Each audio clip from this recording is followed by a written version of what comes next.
नमस्कार, मैं हूं आपके साथ पूर्णिमा मिश्रा। हमारे खास प्रोग्राम क्या कहते हैं नरेंद्र मोदी में आज आपको सुनवाएंगे पीएम मोदी का वो ऐतिहासिक भाषण जो उन्होंने 25 अगस्त 2011 को गुजरात के अहमदाबाद में दिया। मोदी जी ने अपने भाषण में कहा कि हमारे देश में गुजरात पहला राज्य था जिसने सोलर पॉलिसी लेकर के सोलर एनर्जी के सेक्टर में कदम रखा और आज भी पूरे देश में सोलर एनर्जी के क्षेत्र में गुजरात ने ग्लोबल कैपिटल की पोजीशन को एक्वायर कर लिया है। बात सही है कि हमारे देश की संस्कृति और परंपरा वो प्रकृति के साथ प्रेम करना, हमारी परंपरा ने हमें एक्सप्लॉइटेशन ऑफ नेचर कभी सिखाया नहीं। ज्यादा से ज्यादा मिल्किंग ऑफ द नेचर, यही हमारी परंपरा रही। और विश्व अगर उस दिशा में चल पड़ता तो आज ये ग्लोबल वार्मिंग और इतने बड़े संकट, इससे हमें जूझना नहीं पड़ता। सदियों से बहुत सारा तबाही का रास्ता हमने चुना हुआ है। आने वाली कितनी पीढ़ियों को परिश्रम करना पड़ेगा, तब जाकर के इस खोई हुई अमानत लौट आएगी। जब इसका हिसाब लगाएंगे तो अंदाज आएगा कि हमारे सामने कितना सारा करना बाकी है। और जब इस भयावह चित्र को देखते हैं तब लगता है कहीं से तो शुरू करें। और उसी का नतीजा है कि आज गुजरात ने इस क्षेत्र में देश के सामने उदाहरण रूप कई इनिशिएटिव लिए हैं। दुनिया में गुजरात एक चौथी सरकार ऐसी है, we are a fourth government in the world, जिसने अलग क्लाइमेट चेंज डिपार्टमेंट बनाया है।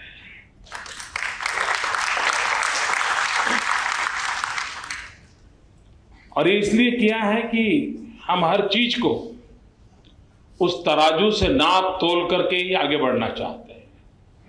हम विकास के उस मॉडल को लेकर आगे बढ़ना चाहते हैं।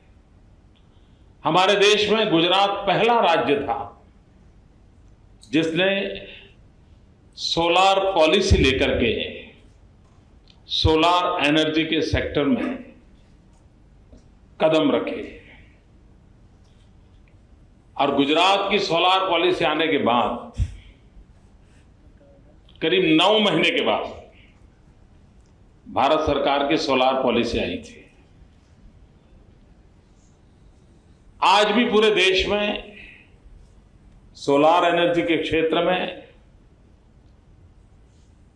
एक प्रकार से गुजरात ने ग्लोबल कैपिटल की पोजीशन एक्वायर कर ली है। We are global capital as far as solar energy is concern. सर्वाधिक शायद ये मार्च तक हम 500 मेगावाट क्रॉस कर जाएंगे। अब ये अपने आप में दुनिया के लिए भी अजूबा होने वाला है कि हम किस प्रकार से चीजों को आगे बढ़ा रहे हैं। गुजरात एनर्जी में सरप्लस स्टेट है। अब फारूक साहब कह रहे थे कि 20,000 मेगावाट सोलर एनर्जी के सेक्टर में आने वाले दिनों में जाना है। मैं उनसे प्रार्थना करता हूं कि देश में कहीं और आपका काम अटक जाए तो यहां देख लेना, कर देंगे।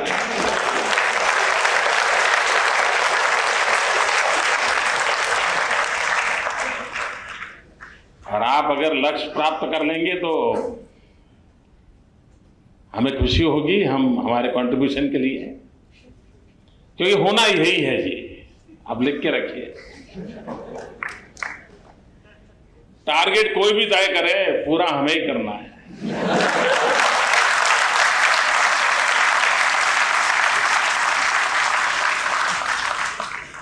देखिए, भारत सरकार ने 11th प्लान में 8% ग्रोथ अर्जित करने के लिए तय किया था।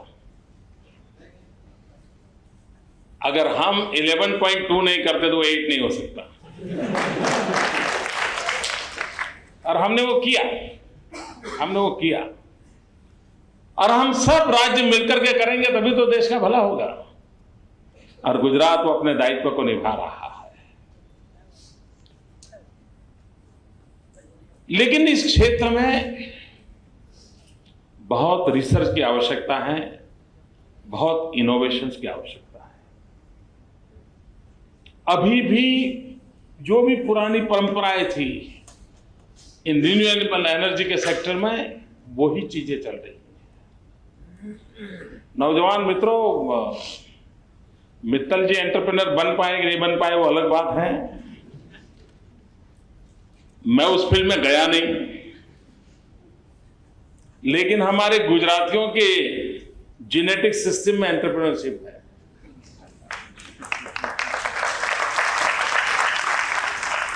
और इसलिए हम लोगों को अंदाज आता है, अगर हम उस फील्ड में हो या ना हो, हम लोगों को सुगंध आने लगती है कैसा होगा। मित्रों, पिछली शताब्दी उसमें आईटी ने बहुत मेजर रोल प्ले किया। इकोनॉमी का ड्राइविंग फोर्स आईटी बन गई, और करीब करीब अभी भी उसका प्रभाव हमें देखता है। लेकिन मेरे नौजवान मित्रों, मेरे शब्द लिख करके रखिए, बीती हुई कल अगर आईटी की थी तो आने वाली कल ईटी की है, एनवायरमेंट टेक्नोलॉजी। एनवायरमेंट टेक्नोलॉजी ये डोमिनेट करने वाली है, और इसलिए जो उस फील्ड में रिसर्च करेंगे, इनोवेशंस करेंगे, कुछ कंट्रीब्यूट करेंगे, वे लीड करने वाले, और जीवन के हर क्षेत्र में इन्फ्लुएंस करेगा। इवन कार भी बनेगी तो कार के मैन्युफैक्चरिंग में यह पैरामीटर होगा कि एनवायरमेंट टेक्नोलॉजी का रोल क्या है, ये होने वाला है। और ऐसे समय ये इन्फ्यूज जैसी व्यवस्था और आईआईएम जैसा प्लेटफॉर्म एक अवसर देता है कि जहां पर खोज हो, संशोधन हो, नई चीजें आए और लोगों को मिले। कभी कभी ट्रेडिशनल विजडम जो होता है, जो गांव के लोग हमारे अनिल गुप्ता जी करते रहते कुछ न कुछ इस प्रकार इकट्ठा, उसमें इतना दम होता है जी। अब वो कॉमर्शियल वायबल हो, उसके लिए रिसर्च की आवश्यकता होती है। ज्ञान पड़ा हुआ है, प्रयोग भी किए होते हैं, और अगर उसको बल दिया जाए, और इन व्यवस्थाओं से बल मिलता है, और नौजवान मित्र इसका अवसर लेना चाहिए। मित्रों, मैंने एक परंपरा बनाई है, मेरे अपने संतोष के लिए बनाई हुई है, कि जो भी स्टूडेंट्स इस प्रकार की छोटी मोटी चीजें करते रहते हैं, बनाते हैं, उनको भी मन करता है, और वे अगर स्टूडेंट अपने इंस्टीट्यूशन के माध्यम से मुझे उसका प्रेजेंटेशन देना चाहते हैं तो मैं समय देता हूं, मेरे यहां बुलाता हूं, 15 मिनट, आधा घंटा, 1 घंटा, अपनी पूरी बात जो बताए मैं सुनने का प्रयास करता हूं। और मैंने ऐसे ऐसे नौजवानों से मिला हूं दोस्तों, ऐसे ऐसे नए रिसर्च किए उन्होंने। मुझे याद है एक लड़का कुछ साल पहले मेरे पास आया था, आईटीआई का स्टूडेंट था, आईआईटी का नहीं, क्योंकि वो उसके काम को मैं बाद में बताऊंगा तो आपको लगेगा सर मैं आईआईटी की बात कर रहा हूं। इसलिए मैं कह रहा हूं आईटीआई यानी टेक्निकल एजुकेशन का एक प्रकार से बाल मंदिर, वहां का वो स्टूडेंट था और गांव का रहने वाला था। वो आया मेरे पास, बोले साहब मैंने एक रोबोट बनाया है, मैं आपको दिखाना चाहता हूं। उसकी चिट्ठी आई थी, मैंने उसको बुलाया। उसने साहब एक छोटा सा रोबोट बनाया था, वो अगर किसी ने टेररिस्टों ने रास्ते पर अगर कहीं छोटे छोटे एक्सप्लोजिव रखे हैं तो रोबोट खोजता था, निकालता था और डिस्पोज करता था। अब बताइए कितनी बड़ी सेवा थी वो। मैंने उसको डिफेंस मिनिस्ट्री के पास भेजा। मैंने कहा देखो भाई, इसको कुछ प्रमोट करना चाहिए, इस नौजवान ने मेहनत की है, मैं कोई टेक्नोलॉजी को जानने वाला इंसान नहीं हूं, लेकिन हमें उसको प्रमोट करना चाहिए। मित्रों, हमारे देश में ये टैलेंट पड़ी है, उन्हें इस प्रकार की व्यवस्थाओं की आवश्यकता है, और मैं मानता हूं कि आज के इस प्रयास के कारण उसका लाभ मिलेगा। गुजरात हमारे देश में एक पहला स्टेट ऐसा है जिसने इनोवेशन कमीशन बनाया है, और हम इस इनोवेशन कमीशन के माध्यम से इस प्रकार से जो नौजवान रिसर्च करते हैं, कुछ नए प्रयोग करते हैं, एक ही चीज को नए ढंग से करते हैं, और उसको अगर हमें फुल प्रूफ लगता है तो सरकार उसको एडॉप्ट करेगी, रिप्लिका के लिए व्यवस्थाएं देगी, और उसको हम कानूनी व्यवस्था जरूरत पड़ी तो वो भी देंगे। तो उस दिशा में एक अच्छा काम हम लोगों ने किया है। आने वाले दिनों में एक काम हम गुजरात में करना चाहते हैं, और वो मेनली डेडिकेटेड टू यूथ है। हम एक वर्ल्ड क्लास इंक्यूबेशन सेंटर खड़ा करना चाहते हैं,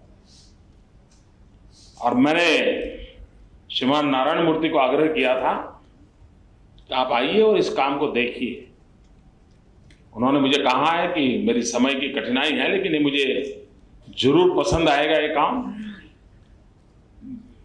उन्होंने सारी डिटेल मांगी है, मैं उनको भेज रहा हूं।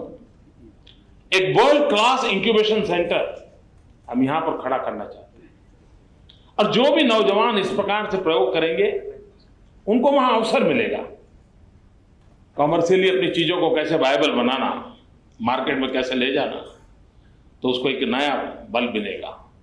और वो भी एनर्जी में, रिन्यूएबल एनर्जी के सेक्टर में हम करते हैं, तो हम आने वाली पीढ़ियों तक उनकी सेवा करने वाले हैं। मित्रों, इन दिनों मेरे मन में एक ऐसे विचार चलते हैं, मैं नौजवान मित्रों के सामने रखना चाहता हूं। अगर कभी कभी मुझे लगता है कि जहां पावर स्टेशन है, वहां से गांव तक बिजली ले जाने में जो इंफ्रास्ट्रक्चर का खर्चा होता है, मेंटेनेंस का खर्चा होता है, और मान लीजिए उसी गांव में सोलार पावर प्लांट डाल दिया उस गांव की रिक्वायरमेंट के लिए, तो एक हिसाब लगाना चाहिए कि कौन सा कम खर्चे वाला है। मेरा अहमदाबादी माइंड कहता है वो गांव में सोलर प्लांट सस्ते में हो जाएगा। इतना इंफ्रास्ट्रक्चर लगा दें, इतनी जमीन ले लें, इतने तार लगाएं, और फिर बिजली वहां जाए, और फिर गांव को बिजली मिलेगी। कुछ चीजें ऐसी हैं जो हम इंटीग्रेटेड रूप में कर सकते हैं। हमारे यहां, मैं गुजरात की अगर बात करूं, हवा में काफी मॉइस्चर है, और आज टेक्नोलॉजी अवेलेबल है कि हम विंड एनर्जी की ऐसी व्यवस्था खड़ी कर सकते हैं कि जो विंड एनर्जी से बिजली भी पैदा हो और मॉइस्चर को निकाल करके वो पानी भी दे। आज उस प्रकार के इनोवेशन हो चुके हैं। अगर 10,000 लीटर पानी चाहिए तो एक विंड मिल से निकलता है, और नॉट ओनली चिल्ड वाटर भी अवेलेबल होता है उसके कारण, और उस चिल्ड वाटर से हम कोल्ड स्टोरेज में उसको कन्वर्ट करें। कोल्ड स्टोरेज गांव में खड़ा हो जाएगा, गांव का किसान जो पैदा करेगा उसको लॉन्ग लाइफ प्रोटेक्शन की पूरी गारंटी बन जाएगी। जो भी पैदा करता है मार्केट में जब तक दाम बढ़ेंगे वो अपना कोल्ड स्टोरेज में रखेगा। कोल्ड स्टोरेज उस वेस्ट में से बनेगा, उस वेस्ट में से बनेगा कि जो बाय प्रोडक्ट था, विंड एनर्जी का बाय प्रोडक्ट चिल्ड वाटर था, उससे कोल्ड स्टोरेज चलेगा। वहां सोलार एनर्जी हो, विंड एनर्जी हो, पानी की व्यवस्था हो, कोल्ड स्टोरेज हो, यही चार चीजें एक इंटीग्रेटेड रिन्यूएबल एनर्जी के साथ जोड़ करके अगर बना दिया, मैं नहीं मानता हूं कि उस गांव को टेक्नोलॉजी के लिए और कोई रिक्वायरमेंट होगी और गांव हर प्रकार से समृद्ध हो सकता है।